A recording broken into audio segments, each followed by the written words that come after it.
All right, this is off of David Wilcock and what you were just saying a little bit with the gulags.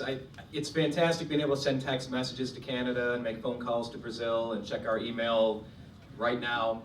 But we're reaching a point where the George Orwell 1984 nightmare, where everything is tracked and traced, and I think that was brought up earlier in the panel. Bluffdale, Utah. Yeah, NSA facility there. NSA, everything else. What are we supposed to do when everything is being data mined to the point where we have to make a petition to our government for a redress of grievances on the Fourth Amendment? We're being spied on, it's blatant. Is this something that's going to resolve itself, in your opinion, or is this something that's going to have to hit a critical mass where somebody bad does something with the data for us to wake up and realize how dangerous it is? How about you, Gregg Braden? You want that? I can't, who asked the question? I don't know where you are. Hiding behind the Okay, pole. all right, on the other side of the post there. I'm gonna back up about a half a step. And when George introduced me, he mentioned that I've spent a lot of time with indigenous people throughout the world. As a scientist, what I was very clear about is that there's a chain of knowledge that links the modern world with the past. And many times that chain has been broken. And every time the chain's broken, we forget something about ourselves. And the indigenous people, my thinking was, if I could find places least disturbed by the modern world, that I would find information more intact. So that's the preface to what I'm going to say. Almost universally, the indigenous peoples of the world, they tell a story. And they say a long time ago, we lived extended lifetimes, we were very healthy, lived close to the earth, something happened, and they've got different stories about what it was. And they said, we began to forget who we are. And that we so long to rekindle the connection, that deep, intimate connection that we had at one time. Subconsciously, we remember it. That we began to build in the world outside of our bodies, the machines and the devices that mimic everything that we have ever done from within. And as a scientist, what I can tell you, working in defense, I've never seen a machine built that in principle didn't mimic what we already do in our bodies. We store information, the way it's generated, the way it is shared.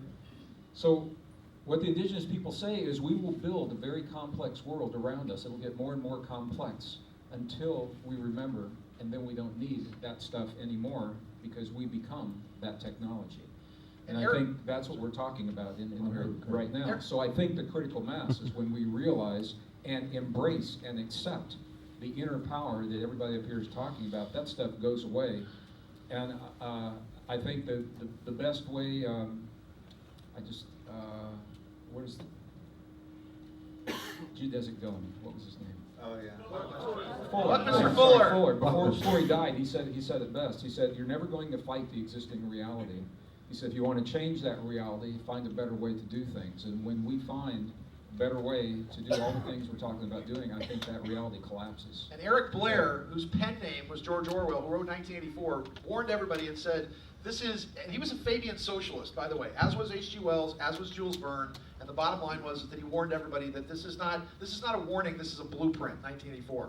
And I'm doing a workshop Monday called How to Secede from the USA Incorporated, or Everything You Always Wanted to Know About How to Get the Feds Off Your Back, but we're afraid to ask. And the bottom line is, the government's your dad, under parens patriae, and unless you declare your status as a de jure state national under the Expatriation Act that was passed directly before, it's different. The sovereign stuff is, there's a whole thing about that, but if you look at the perniciousness of the 14th Amendment, what it did, what Lincoln in the 14th Amendment didn't say, oh, slavery's terrible. It said, oh, show us how to do that to everybody. And that's why you're all franchisees of the federal government. That's why you fill out franchise tax forms. That's why they force you to fill out a voluntary 1040. And the bottom line is that you are a franchisee of the federal government. They're your dad until you actually declare your status, which means you personally have to secede from the government before the states start coming in under the 10th Amendment and start saying we're not going to take this anymore. Chris Rock said Obama was your dad. Yeah, David, Obama, let's get you. Obama. Go ahead. Yeah, I want to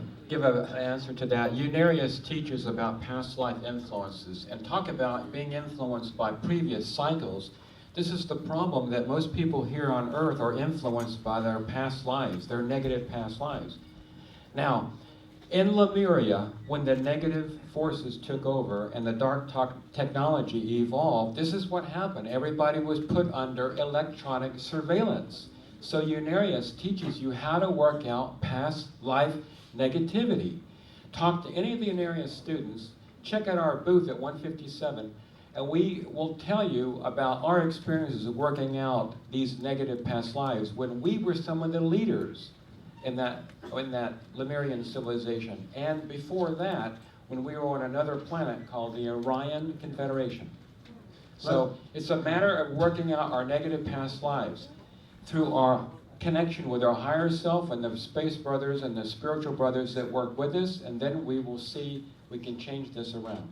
I want to support a point that Gregg was making before from a slightly different perspective. You know, if you look at pretty much every culture, every religion, every peoples, they speak of a time when we were more one with the universe. And they speak of a time of separation or sort of a disconnection. How the universe continued to evolve at its great rate, but humanity was not evolving at that same level. In Judeo-Christianity, they refer to it possibly as the fall or the Garden of Eden. You know, the meridian lines on our bodies used by acupuncture and acupressurists may well have been part of a more comprehensive system that would extend from our bodies, tie into the grid lines on the planet, extend out to the energetic lines throughout the universe. This is a part of what we are reconnecting to, our original fullness of who and what we are. What sometimes prevents or slows us down or leads us astray are the machines. You're right, it's the machines. When you go out, I don't care what name they call something. I don't care if they call it a chi machine. Chi is life force, and only life force can reproduce life force. Your machine can only produce what it's been programmed to produce. And as soon as we step away from those illusions, we can become who we are. You know, I mean, you go to a wonderful restaurant, and how many menus offer you New York cheesecake? Anyone can say the word, order it, and it's not New York cheesecake most of the time. Chi machine, shmee machine, stop it. You've got to step into who you are. Go ahead, Roy. Just a quick comment. The original question was about, you know, the government's taking our rights, what do we do about that? And I wrote a book a few years ago about the dome of the U.S. Capitol and how the U.S. Capitol was originally a temple. They referred to it as the Temple of Celestial Liberty.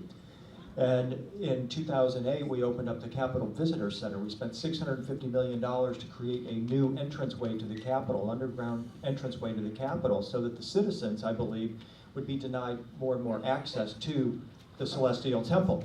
And Harry Reid, who was at the time the majority leader, was opening that Capitol Visitor Center, he said, wow, really glad this is finished now, because now we won't have to smell the tourists on hot summer days. Yeah. Unbelievable. You're the cattle that they don't want coming into the temple. And my advice is, if you don't like what the government's doing, go to DC. Don't send an email. Don't call anybody. Open your arms to them. Because that's the last thing they want to deal with, is you opening your arms to our leaders, because that scares the hell out of And them. I think they need to make the U.S. Capitol. They need to make the U.S. Capitol a gun-free zone and see how long those politicians last. That's Here what we I go want. over here, George. That's just what I